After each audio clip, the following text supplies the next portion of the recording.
So I've learnt a lot from my career as a solo sailor, and I think one of the biggest things that I've learnt is this kind of idea that there's no such thing as a physical challenge, and that any challenge is really, when you distill it down, it's a mental challenge. And sailing a boat on your own across an ocean is incredibly physical. We're burning up to 5,000-6,000 calories a day and moving 100-kilogram sails, but really the way to tackle those challenges is with mindset and by turning them into a mental challenge.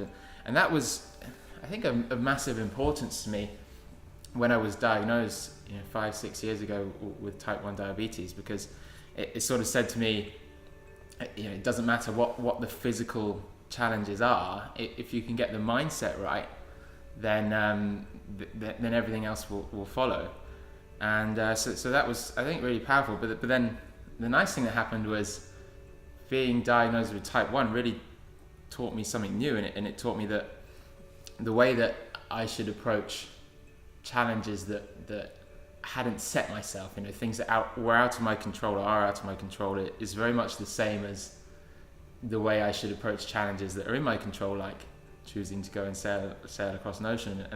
And I think that's really important as well. But finally, there's another nice thing that I learned, and I guess this is kind of funny and kind of says a bit about how the whole thing impacted me. And when I was diagnosed, I was racing a 3-week-long kind of multi-stage ocean race around the Arabian Gulf, and it's incredibly tough. It's really hot, and I had all the symptoms of type 1 diabetes. I was dehydrated and very fatigued, and not in a great way physically. And the one big takeaway for me was how much I still enjoyed my sport. So through all of that and through diagnosis, I knew that I still wanted to be a solo sailor, and it showed me how much I really loved doing that.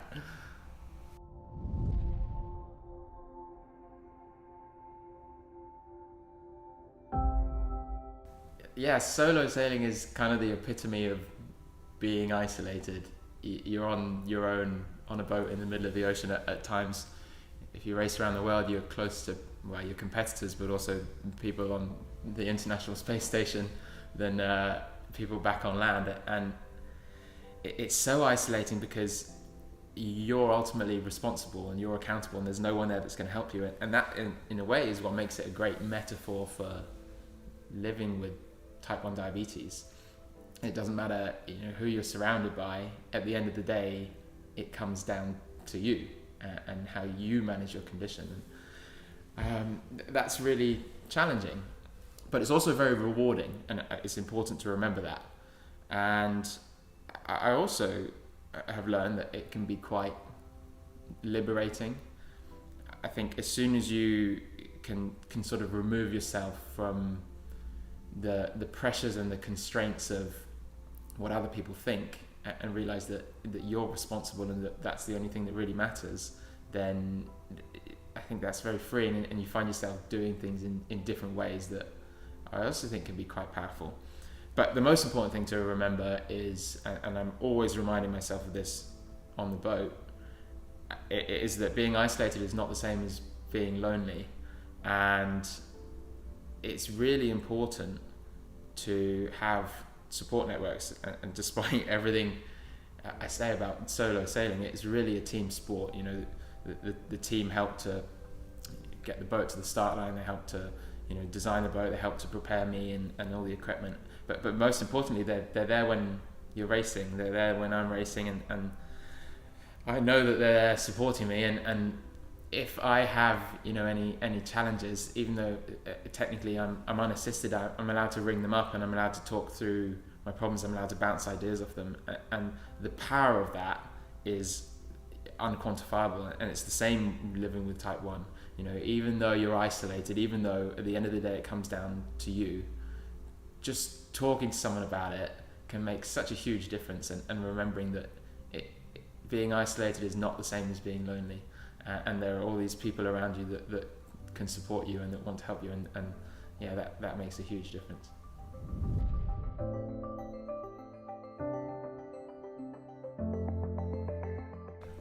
I don't think being diagnosed with type 1 has really changed my approach to overcoming emotional challenges, but it's certainly made me a lot better at it, and there's obvious reasons why. And I think overcoming emotions is incredibly important. I think that's how you make yourself resilient. If you can overcome and manage your emotions in a situation, your emotional response, then you can have a rational reaction, and then you can bounce back stronger. And for me, the way I do that is, first and foremost, it's about identifying those emotions and when they're happening, and that's probably the hardest part, and that's probably the thing that being diagnosed with type 1 has really taught me to do well, because you suddenly encounter it so frequently, and so you're sort of forced to identify it. And I think the biggest thing there is just being honest with yourself, and always having that level of introspection so that you start to notice these things. And then the second stage is, of course, knowing how to deal with those emotions once you've identified that you're experiencing with them, and that's a very individual thing, and I think it's something that you learn to do over time, and the way you deal with different emotions is slightly different, but once you've identified that they're happening, then you can start that process, and actually that's almost the easy bit. When I'm racing, for example, and we're racing boats that are designed and built to the limit of technology, and then we take them into a big unpredictable environment with waves and weather systems, and so things break all the time. And certainly when I was younger in my career, when things break, you have a strong emotional reaction, because suddenly you feel like, at the very least, you're uncompetitive, and how do you come back and still do well in a race, and at the very worst it can become a critical situation. And so what I taught myself to do was to just put those emotions to one side, to focus on the problem and to solve the problem. And by the time I've done that, I have all the information that I need, and I can then make a rational decision about whether I could reasonably be back in the race or not. And so that's an example for me of one way that I deal with an emotional response and turn that into something rational, and then bounce back from it. And yeah, certainly living with type 1 diabetes has made me a lot better at doing that.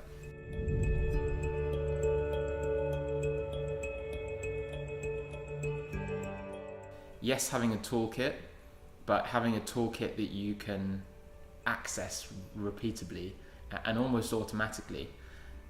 I think the hardest thing is, and especially with challenges when you have an emotional response, it's very difficult to do that kind of rational thinking and to think, I'll go into my toolkit and I'll find this and I'll use it, because you're having an emotional response, and it's kind of a vicious cycle, isn't it? Like, you can become frustrated with the fact that you're having an emotional response to something, which makes you more frustrated and makes you more emotional.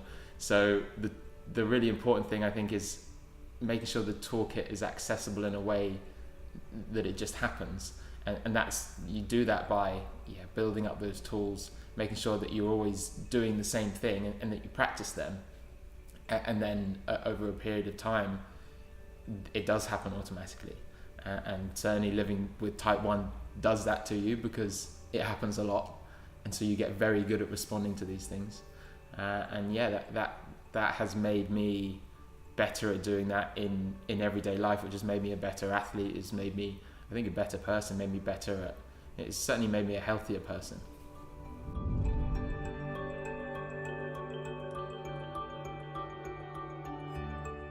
They're usually small things, and they can be quite counterintuitive, which I think is what makes it hard, because even though they're small things, you can maybe feel like you don't allow yourself to do them, and that is especially apparent for me on the race course. So when I'm racing, I feel like I need to be paying attention to the boat the whole time, and pushing it 100%. And the reality is, if you're racing for weeks on end and pushing yourself to the limit, you physically but mentally you just can't sustain it. And so I find myself making sure that when I start to feel a bit emotional, or if something happens that makes me emotional, I'll take myself away and I'll do something like maybe I'll listen to some music. I think the biggest one I do is probably, and we have amazing comm systems on the boats nowadays, so I have satellite communications with land, is I'll WhatsApp a friend, and I'll maybe take 10 minutes to have a quick chat with a friend or to listen to some music, and even though I'm not paying attention to the boat in that instant, the way that helps me to recover, and the way that refreshes me, and the way that helps me to resolve whatever emotions I'm feeling has, outweighs that the negative impact of having that time out by 100 times. And so it's the small things that seem small but can have a huge impact that I think are the best way to do it.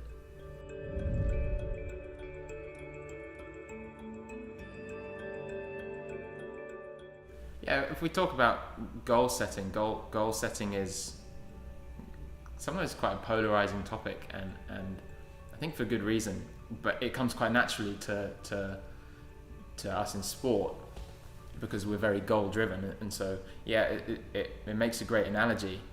I wouldn't say I want to go and sail around the world non-stop and solo unassisted and just set that as a goal and put that out there and then have no understanding of the process to get there.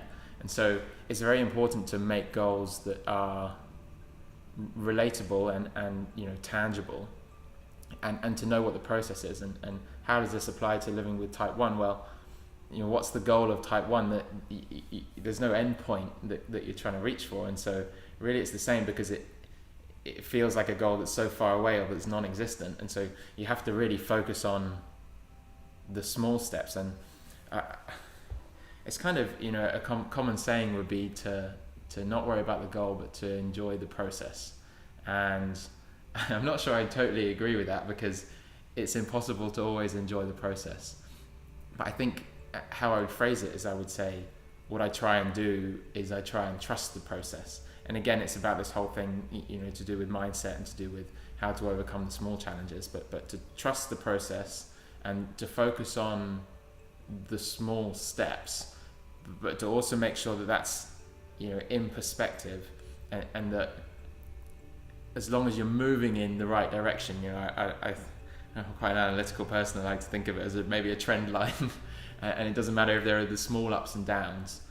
But as long as you're always moving in the right direction, that's the really important thing, and to make sure that you look after yourself in that instance, and that you sort of kind yourself and give yourself a chance to make those small mistakes, which are inevitable, as long as you're still moving towards that big goal, or in the right direction in the big picture.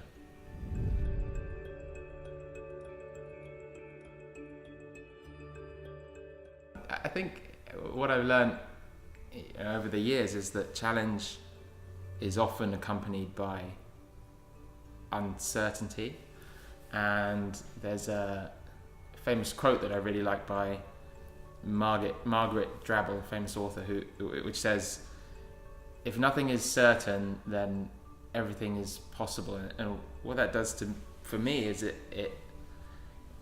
kind of epitomizes this idea that it doesn't matter what the challenge is. If you can get the right mindset, then you can solve the problem and everything else follows. And it says to me, this is the challenge, but what's the opportunity? What's the silver lining? What can I learn? Or what is going through this challenge going to teach me or going to give me? Or what can I make happen? And I think that helps me to change my mindset. In the instance, just reminding myself how important it is to do that, and how to do that, and to be able to see beyond the challenge that's directly in front of you.